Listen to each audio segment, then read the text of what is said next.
বিদেশি ফল ড্রাগন বাংলাদেশে বাণিজ্যিকভাবে চাষ শুরু হয়েছে। বাংলাদেশের কৃষকরা এখন বাণিজ্যিকভাবে এই ড্রাগন চাষ করে তারা কিভাবে সাফল্যের দিকে এগিয়েছে সেটা সরাসরি জানবো আমরা। এই ফলটা বিদেশি ফল হলেও বাংলাদেশে এটা বাণিজ্যিকভাবে ব্যাপক চাষ শুরু হয়েছে। আর এটা সাধারণ মানুষ খাবার একটা দামও একটা নিয়ন্ত্রণের মধ্যে চলে আসছে। আগে এক কেজি ফলের যে দাম ছিল এখন সাধারণত 200-250 টাকা দিলে আসছে 1 কেজি ফল কিনে খাওয়ার মতো সাধারণ সবাই খেতে পারবে। এই ফল এটা বাজারে একটা এসে গেছে, অনেক জায়গায় আছে, অনেকে আছে টনিক মারিয়ে ফলগুলো মার্কেটটা একটু করেছিল, কিন্তু আমরা ন্যাচারালভাবে আছে জৈব সার দিয়ে তৈরি করা আমাদের এই যে ফলগুলো এর খেতে স্বাদও একটা অন্যরকম টেস্ট।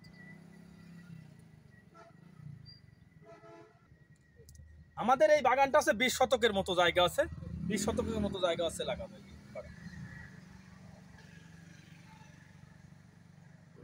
এই বছর আমাদের আছে প্রথম ফল, তো এই বছর আমরা আশা করতেছি এই বাগান থেকে প্রায় 3 লক্ষ টাকার মতো ফল বেচা কেনা হবে। এই বাগানটা খরচ হয়েছে আমাদের এই পর্যন্ত আছে 4 লাখ টাকার মতো খরচ হয়েছে।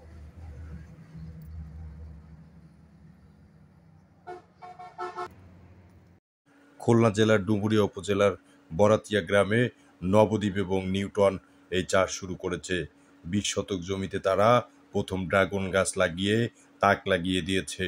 ড্রাগনে প্রতিটা গোড়ায় গোড়ায় যেন ফুল এবং ফল ধরেছে। এই ড্রাগন 20 শতক জমিতে চাষ করতে প্রথম বছরে তাদের খরচ হয়েছে 4 লক্ষ টাকা। এই বছরে 18 বার ফলন দিবে, তার ভিতরে 2 বার ফল উঠে গিয়েছে। সর্বমোট এবছরে তারা 3 লক্ষ টাকা মতো ড্রাগন বিক্রি হবেন বলে আশা করছেন। বিদেশি ফল বাংলাদেশের কৃষকরা এখন বাণিজ্যিকভাবে চাষ করে সত্যি খুব লাভবানের দিকে এগিয়ে চলেছেন।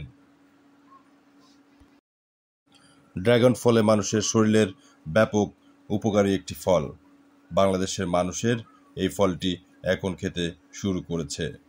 এই ফলে রয়েছে vitamin C, calcium, magnesium, potassium এবং ফাইবার বেশি থাকার কারণে এই ফল খেলে মানুষের ওজন কমাতে বেশি সহায়তা